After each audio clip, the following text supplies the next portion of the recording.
سنم جاوید کے کاغذات مسترد ہونے کے خلاف اپیلوں کی سماعت۔ پشاور ہائی کورٹ کے بینچ کی پی ٹی آئی رہنما مراد سعید کے کاغذات نامزدگی مسترد ہونے کے خلاف اپیل سننے سے معذرت کر لی۔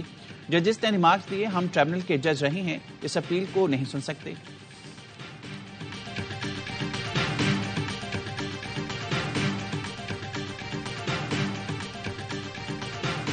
پیپلز پارٹی نے وسطی پنجاب سے قومی اسمبلی کی نشستوں پر امیدواروں کے ناموں کا اعلان کر دیا۔ راجہ پرویز اشرف NA52، ندیم افضل چند NA82، قمر زمان کارا NA65، امتیاز صفدر وڑائچ NA77، چودھری منظور احمد NA131 اور NA49 اٹک سے خرم شہزاد پیپلز پارٹی کے امیدوار ہوں گے۔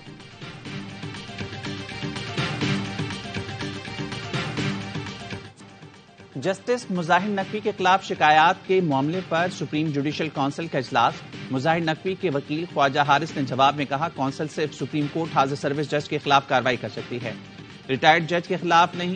اٹارنی جنرل نے کہا، عافیہ شہربانو کیس کے فیصلے پر ہم اپیل دائر کر رہے ہیں، اگر آج کونسل کارروائی ملتوی کرتی ہے تو کوئی اعتراض نہیں۔ شہربانو کیس میں 2 ججز نے فیصلہ دیا تھا کہ آرٹیکل 209 کے تحت ریٹائرڈ ججز کے خلاف کونسل کارروائی نہیں کر سکتی۔ سپریم جوڈیشل کونسل نے کارروائی 15 فروری تک ملتوی کر دی۔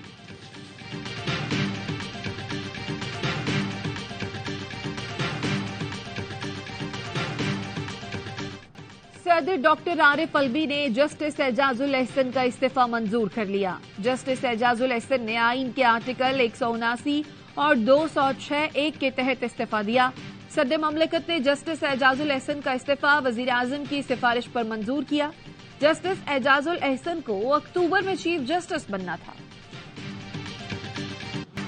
جن ججز نے پاناما میں فیصلہ سنایا ان کے ساتھ کیا کر رہے ہیں؟ جو بادشاہ سلامت تشریف لائے ہیں، یہ ان کا ہی پلان ہے۔ کل کو ہر جج کے خلاف آرٹیکل 209 کے تحت درخواستیں آئیں گی تو سب منہدم ہو جائے گا۔ لطیف کھوسا ایڈوکیٹ کہتے ہیں، مظاہر علی نقوی نے مجبور ہو کر استعفی دیا۔ جسٹس اعجاز الاحسن اگلے چیف جسٹس تھے۔ یہ وہ ججز ہیں جو اپنی اپنی فیلڈ میں ماسٹر تھے۔ ایسے چلتا رہا تو اللہ ہی حافظ ہے۔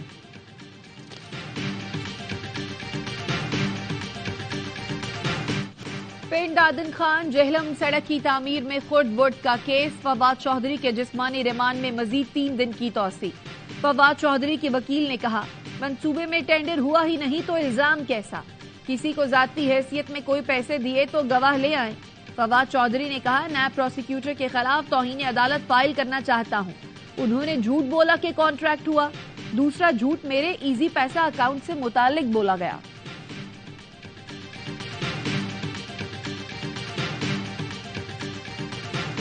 کچھ عرصے سے انٹیلیجنس ایجنسیز کی طرف سے مختلف تھریٹ موصول ہو رہے تھے۔ کل ہم نے ایک سکسیسفل انٹیلیجنس بیس آپریشن کے اندر ایک خودکش بمبار عادل عرف امین ولچرین زادہ ساکن عزیز خیل متنی، اس کی عمر 20 سال ہے، کو متنی میرو کے علاقے سے گرفتار کیا اور اس کے انکشاف کے اوپر سوسائڈ بامبر کا جو ہینڈلر ہے طاہر خان عرف عباس ول ملک خان ساکن لنڈی کوتل کو اچنی کے علاقے سے گرفتار کیا۔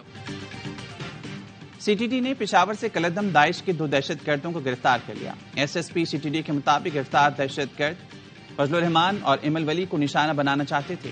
ایک خودکش حملہ آور اور ایک سہولت کار کو گرفتار کیا گیا۔ 2 خودکش جیکٹس، 3 دستی بم اور پستول برآمد۔ عادل نامی خودکش حملہ آور کو متنی میراث سے گرفتار کیا گیا۔ حملہ آوروں نے مفتی محمود مرکز کی ریکی بھی کی تھی۔ دہشت گردوں نے پکتیکا افغانستان مرکز سے فدائی ٹریننگ حاصل کی تھی۔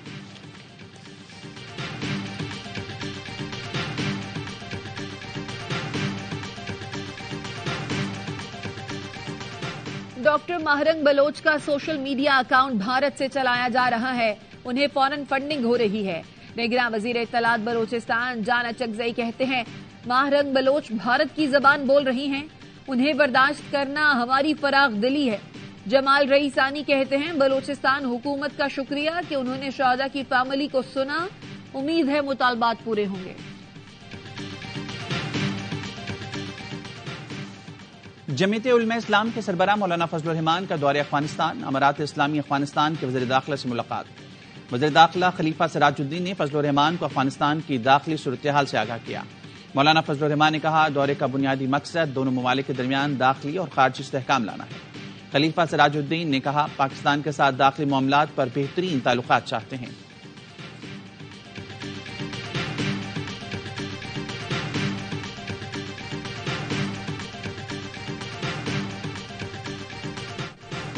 امریکہ اور برطانیہ نے یمن میں حوثیوں پر حملہ کر کے مشرق وسطی میں جنگ کا دائرہ کار بڑھا دیا. لڑاکا طیاروں، بحری جہازوں اور آبدوزوں سے دارالحکومت صنعا، شہر حدیدہ اور شمالی شہر صعدہ میں درجن بھر سے زائد مقامات پر بمباری. شہریوں کی بڑی تعداد میں ہلاکت کا خدشہ. امریکی صدر بائیڈن کا کہنا ہے کارروائی حوثیوں کے حملوں کا جواب ہے. برطانوی وزیر اعظم رشی نے کہا ہمارا مقصد حوثیوں کی فوجی صلاحیت کو کمزور کرنا ہے. حوثی ترجمان نے کہا جنگ اب غزہ میں نسل کشی کے حامیوں اور مخالفوں کے درمیان ہے. حوثیوں کی جانب سے بحیرہ احمر میں امریکی جہاز پر میزائل داغے گئے تھے.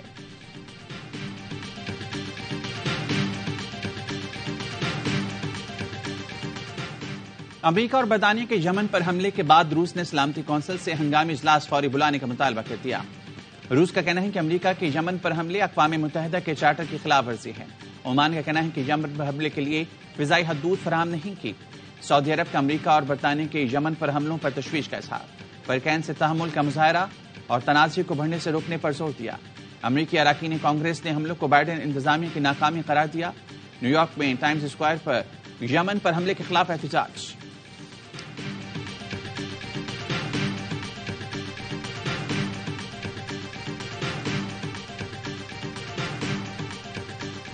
غزہ میں اسرائیلی جارحیت کو 100 روز ہو گئے.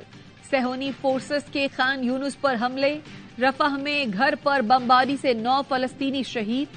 اسرائیلی حملوں میں سب سے زیادہ بچے متاثر ہوئے. عالمی ادارے سیو دی چلڈرن کا کہنا ہے اسرائیلی فورسز غزہ کی آبادی میں 1% بچوں کو شہید کر چکی ہے. بچوں کے لیے غزہ خطرناک جگہ بن چکا ہے. عالمی عدالت انصاف میں اسرائیل کی غزہ میں نسل کشی کے خلاف سماعت کا دوسرا روز اسرائیل اپنا موقف پیش کر رہا ہے.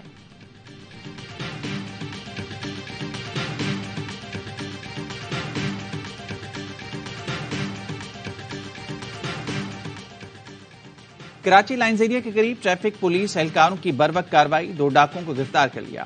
ٹریفک پولیس افسر نے ساتھی اہلکاروں کی مدد سے ملزمان کو پکڑا. علاقہ کا دونوں ڈاکوؤں پر تشدد.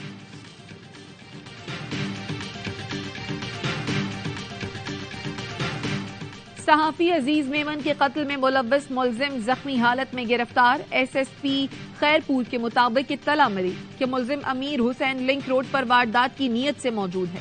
پولیس موقع پر پہنچی تو فائرنگ کے تبادلے کے بعد ڈاکو کو زخمی حالت میں گرفتار کر لیا.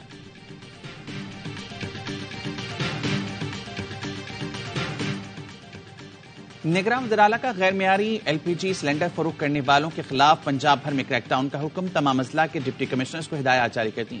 محسن نقوی کا ایل پی جی کے غیر مجاز ڈیلرز کے خلاف بھی بلا تفریق ایکشن کا حکم.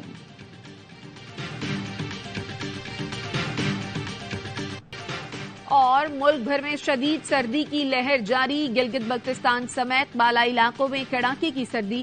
اسکردو میں درجہ حرارت -10، گلگت کالام گوپس -6، استور -5، چترال دیر میں -3 degree centigrade record. Quetta اور قلات میں یکبستہ ہوائیں.